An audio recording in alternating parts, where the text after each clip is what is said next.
Let's start with the previous topic only, and let's start with the previous video only. Previous video આપણો time limit up થઈ એટલે disconnect થઈ ગયો હતો. Let's continue with the same one. So we have bifurcated things into, we have bifurcated the activities into two way, economic activity and the non-economic activity. સો એનું આપણે clarity લઈ લીધી કે ઇકોનોમિક એક્ટિવિટી કઈ છે અને નોન ઇકોનોમિક એક્ટિવિટીઝ કઈ છે. તો હ્યુમન ઓક્યુપેશન, માણસો શું કામ વ્યવસાય કરે છે? કમાવા માટે. Y the people undertake any professions, why they undertake any occupations, why they undertake a business or employment or vocations or a profession? Because they wanted to earn money. Why they wanted to earn the money? Because they wanted to satisfy their basic requirement, and along with the basic requirement they wanted to satisfy the want. શું કામ એને લોકો વ્યવસાય કરે છે? પૈસા કમાવા માટે. શું કામ એને પૈસા કમાવા છે? તે કહે કે ભાઈ જરૂરિયાતો અને ઈચ્છાઓ પૂરી કરવા માટે. સો આજે આપણે અહીંયા સ્ટાર્ટ કરીએ છીએ હ્યુમન ઓક્યુપેશન. એટલે કે કઈ કઈ એવી ઇકોનોમિક એક્ટિવિટી છે with the help of the same the people are running the money. કઈ કઈ એવી આર્થિક પ્રવૃત્તિઓ છે જે લોકો હાથ ધરે છે પૈસા કમાવાના હેતુ. So let's start with the topic human occupations. So અહીંયા શું કહેવામાં આવે છે? What do you mean by human occupation? Any activity which is performed with the view to get economic reward. કોઈ પણ પ્રવૃત્તિ જે વિથ અ વ્યૂ ટુ એટલે ના હેતુથી, ઇકોનોમિક રિવોર્ડ એટલે કે આર્થિક નફો. ક્લિયર? સો કોઈ પણ પ્રવૃત્તિ આર્થિક નફો કમાવાને હેતુથી કરવામાં આવે તો એને શું કહીએ છીએ આપણે? Human occupation. Or to earn once livelihood. Livelihood એટલે જીવન જરૂરિયાતની વસ્તુઓ. જો કોઈ પણ પ્રવૃત્તિ પૈસા કમાવાના હેતુથી કરવામાં આવે, હ્યુમન ઓક્યુપેશનનો મતલબ કહો છો. If any activity you are undertaking with the motive of earning a profit, or if the activity is economic in nature, then it is known as human occupation.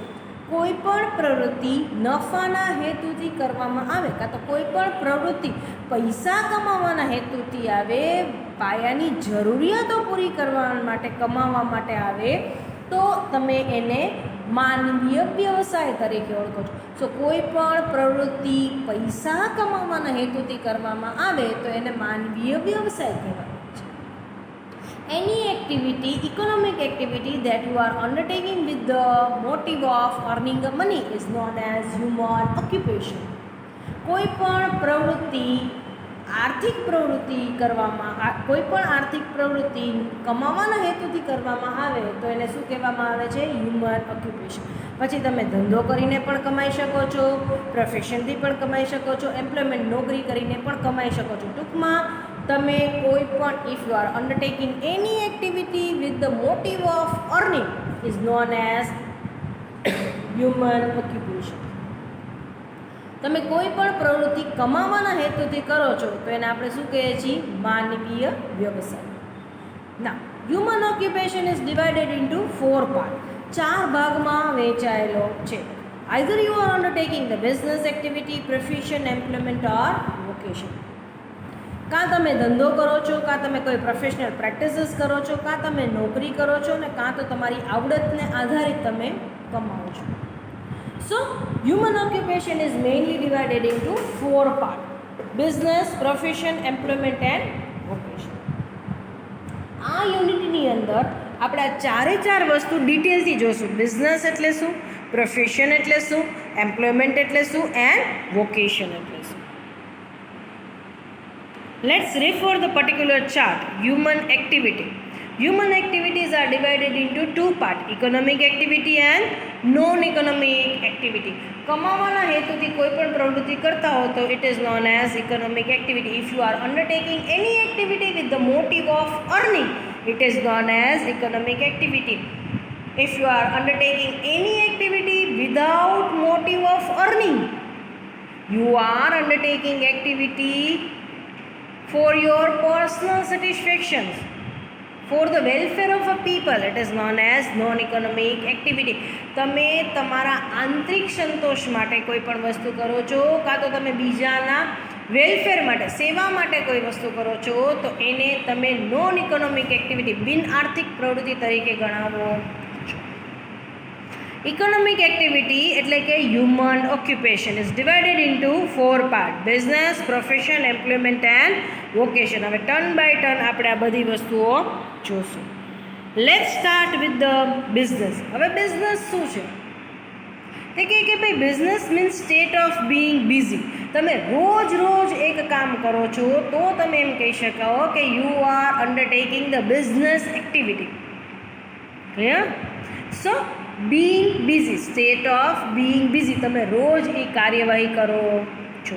સે ફોર એક્ઝામ્પલ, તમારા કઝિને જયપુરથી બધી કુર્તીઝ લઈ આવ્યા છે અને તમને કીધું કે તમારા કોલેજમાં કોઈને લેવી હોય તો યુ સેડ યસ. તમે કોલેજે કુર્તીનો સ્ટોક લઈ આવો છો, બધાને બતાવો છો અને તમે જેને જેને લેવી હતી એમને તમે સેલ કરી દીધી. પાછી વધેલી કુર્તી તમે તમારા કઝિનને દઈ આવ્યા. Can you say that you are undertaking the business of a garment? No, it is a one time activity. So business is a state of being busy. તમે રોજ એ પ્રવૃત્તિ કરતા હો તો જ તમે ધંધો કરો છો એવું કહી શકાય. બિઝનેસ એટલે ધંધો. Clear? Business refers to the set of organized activities meant for the production or the exchange of the goods and the services undertaken with a view to earn a profit or gain the economic reward out of it. તે કે ભાઈ ધંધાની અંદર તમે શું કરો છો? તે કે ભાઈ અહીંયા કીધું છે activity meant for production or exchange of goods and services. એટલે કે ખાલી ને ખાલી પ્રોડક્શન એટલે ઉત્પાદનને લગતી પ્રવૃત્તિ. ખાલી ને ખાલી તમે ઉત્પાદનને લગતી પ્રવૃત્તિ કરો છો તો જ તમે ધંધો કરો છો, બિઝનેસ કરો છો એવું નથી. Or either you are just undertaking the exchange activity, that means you are undertaking the trading activity. It is only known as a business. ના, એવું પણ નથી. તમે ખાલી ને ખાલી વેપાર કરો છો તો જ ધંધો કરો છો એવું પણ નથી. So business include the production of the goods as well as exchange of the services. તમે ઉત્પાદન પણ માલનું કરો છો, માલનું વેચાણ પણ કરો છો અને કાં તો તમે સેવાઓ પૂરી પાડો છો વાણિજ્યને લગતી. That or either it means business include the production of the goods or the exchange of the goods or either you may render the commercial services. Commercial services એટલે વાણિજ્ય સેવાઓ તમે પૂરી પાડો છો, વેપારને લગતી સેવાઓ તમે પૂરી પાડો છો, તો તમે એમ કહી શકાય કે બિઝનેસ કરો છો. સો એક વસ્તુ યાદ રાખવાનું, આ જે ઇન્ટ્રોડક્શન્સ છે એની અંદર આપણે 2 મેજર પોઈન્ટ જોયા. ફર્સ્ટ પોઈન્ટ આપણે જોયો કે state of being busy.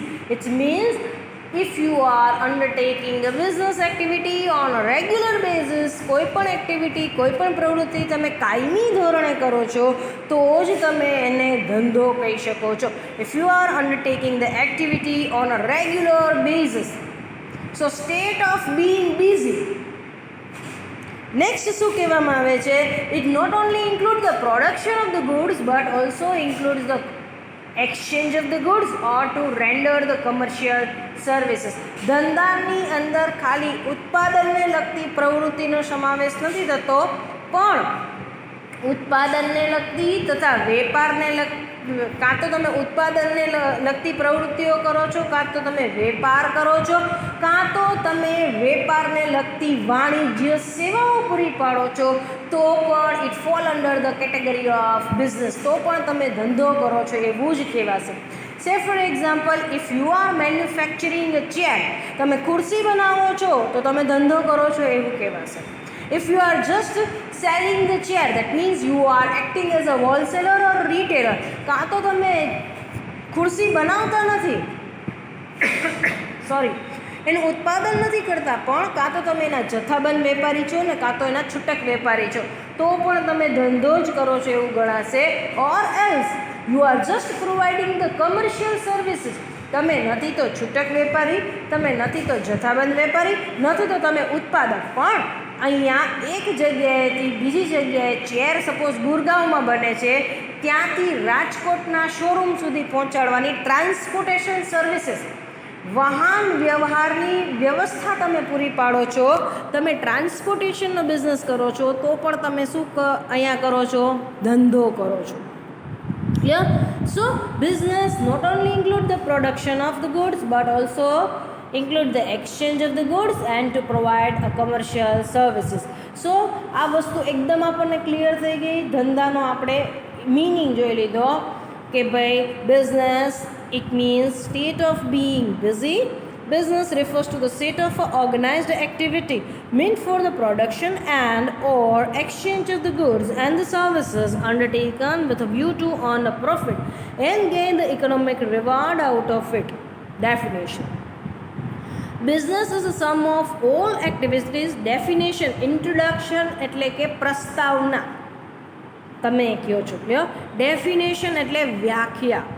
Definition. Business is the sum of all activities involved in the production and the distribution of the goods and the services for a private profit. So in short, એટલી વસ્તુ યાદ રાખો. If you are undertaking the production of the goods or the exchange of the goods with a motive of earning a profit, it is known as business. તમે માલનું ઉત્પાદન કરો છો કાં તો વેચાણ કરો છો, પણ કોઈ પણ પ્રવૃત્તિ તમે નફાના હેતુથી કરો છો તો એને શું કહેવામાં આવે છે? Business. So any activity you are undertaking with the motive of profit, it is known as business. એક સિમ્પલ ડેફિનેશન તમને મેં આપી દીધી. કોઈ પણ પ્રવૃત્તિ નફાના હેતુથી કરો છો તો તમે ધંધો કરો છો એવું કહેવાશે. Any activity you are undertaking with the motive of profit, it is known as business. Done? Next, characteristics એટલે કે લાક્ષણિકતાઓ, ધંધાની લાક્ષણિકતાઓ. નેક્સ્ટ પોઈન્ટ આવે છે that is characteristics of business, ધંધાની લાક્ષણિકતાઓ. એમાં ફર્સ્ટ છે પ્રોફિટ મોટિવ. પ્રોફિટ એટલે નફો અને મોટિવ એનો મતલબ થાય છે હેતુ. Profit motive. So the main objective of any business is to earn the profit. Profit is the main incentive that keeps the businessman motivated. That means always we carry on the business activity with the motive of profit. Profit is basically a tool for motivating the businessman. If you are not able to earn a profit in a business, you don't want to continue with the same business. So whenever the people are undertaking the business activity, their prime objective in their mind is to earn profit. Profit motive. ધંધો એક જ મહત્ત્વના હેતુથી કરવામાં આવે છે, નફો કમાવાના હેતુથી. નફો એનું સૌથી મોટું ઇન્સેન્ટિવ, મહેનતાણું છે. જો નફો નહીં થાય એવો ધંધો ચલાવવા કોઈ પણ વ્યક્તિ રેડી થશે નહીં. સો નફો થશે ધંધામાં તો જ એ લોકો ધંધો કરશે, અધરવાઇઝ કોઈ એવો વ્યક્તિ નથી કે જે નફા વગર ધંધો ચલાવવા માટે રાજી હોય, રેડી હોય. So it's a main motivating tool. નફો છે ધંધાનો એ સૌથી વધુ પ્રોત્સાહિત ફેક્ટર છે. સો જ્યારે પણ કોઈ પણ વ્યક્તિ ધંધાની શરૂઆત કરે છે એનો મેઇન ઓબ્જેક્ટિવ, મહત્ત્વનો હેતુ શું હશે? પ્રાથમિક હેતુ શું હશે? નફો કમાવો. સો whenever they undertake any business activity, they keep in mind a prime objective, that is earning a profit, maximization of wealth. મૂડીમાં વધારો કરવો, નફામાં વધારો કરવો, એ જ હેતુ મેઇન હોય છે. સેકન્ડ છે production of the goods and services. Business consists of the production of either a consumer or a producer goods, or it may render the various commercial services. આપણે વાત કરી ગયા હતા એવી રીતના કે ધંધા એવો નથી કે ખાલી ઉત્પાદનને રિલેટેડ પ્રવૃત્તિ તમે કંઈક બનાવતા હો. If you are undertaking some manufacturing activity, then it is known as business. તમે કંઈક ફેક્ટરી ચલાવતા હો તો જ તમે ધંધો કરતા હો એવું જરૂરી નથી. તમે કંઈક ઉત્પાદનને લગતી પ્રવૃત્તિ કરતા હો તો જ તમે ધંધો કરો છો એવું જરૂરી નથી. You may undertake the trading activity or you may provide the certain services which are related with the trade. અહીંયા તમે ધંધો કરો છો એટલે કે ધંધાની અંદર કન્સિસ્ટ એટલે એનો મતલબ શું થાય છે? સમાવેશ થવો. ધંધાની અંદર કાં તો તમે માલનું ઉત્પાદન કરો છો, કાં તો માલની વહેંચણી કરો છો, કાં તો તમે વેપારને લગતી સેવાઓ પૂરી પાડો છો. આ કાંઈ પણ વસ્તુ કરો છો તમે શું કરો છો? બિઝનેસ કરો છો. Clear? So production of the goods may include the production of either the consumer goods or producer goods. Consumer goods નો મતલબ શું થશે? FMCG product, fast moving consumer goods which are directly consumed by consumer. સાબુ બનાવો છો, shampoo બનાવો છો, આટા બનાવો છો, નમકીન બનાવો છો, તો આ કઈ વસ્તુ કહેવાય? કન્ઝ્યુમર ગુડ્સ, જે ડાયરેક્ટ ગ્રાહકો વાપરે છે. Producer goods, it means it is used by producer for produce the further product. આ ઉત્પાદકો દ્વારા વાપરવામાં આવે છે આ વસ્તુ આગળનું ઉત્પાદન કરવા માટે. સે for example machine, raw material, આ બધી વસ્તુ શું છે? Producer goods. હું મશીન બનાવું છું તો બીજી કંપની જે બિસ્કિટ બનાવે છે એ મારી પાસેથી મશીન પરચેસ કરે છે, કારણ કે એમને બિસ્કિટ બનાવી અને આગળ પ્રોડક્શન વધારવું છે. તો હું મશીન બનાવું છું તો ઇટ ઇઝ, આ મશીન છે ડાયરેક્ટ ગ્રાહકો લઈ જાય છે મારી પાસેથી? ના, ઉત્પાદકો લઈ જાય છે. સો અહીંયા તમે બે પ્રકારનામાંથી કોઈ પણ પ્રકારનો ગુડ્સ બનાવતા હોય, producer goods or consumer good. Or you may render, render એટલે પૂરી પાડવી. રેન્ડર અ વેરિયસ કમર્શિયલ સર્વિસીસ, વેરિયસ એટલે અલગ અલગ પ્રકારની, કમર્શિયલ સર્વિસીસ એટલે વાણિજ્યને લગતી સેવાઓ. સો આજે આપણે બે જ કેરેક્ટરિસ્ટિક્સ જોઈએ છીએ. પહેલી આપણે જોઈએ પ્રોફિટ મોટિવ, નફાના હેતુથી. કોઈ પણ ધંધાકીય પ્રવૃત્તિ તમે નફાના હેતુથી જ કરો છો. If there is no profit, no one like to continue with their business. જો ત્યાં નફો નથી તો કોઈ પણ વ્યક્તિ આ ધંધો ચલાવવા ઈચ્છશે નહીં. નફો હશે તો જ ધંધો કરશે. Then the production of the goods and services, એટલે કે ધંધાની અંદર શેનો શેનો સમાવેશ થાય છે? કાં તો તમે ઉત્પાદન કરો છો માલનું, કાં તો તમે એ માલનું વેચાણ ખાલી કરો છો, કાં તો એ માલ માટે વાણિજ્ય સેવાઓ પૂરી કરો છો. આ ત્રણેયમાંથી કોઈ પણ પ્રવૃત્તિ કરો છો તો એને તમે ધંધો કરો છો એમ કહેવામાં આવે છે. Done? So today we are completing our topic meaning, introductions and the definition of the business and characteristics. We have finished up with the two characteristics. In the next session we'll take up with the remaining characteristics. Thank you so much.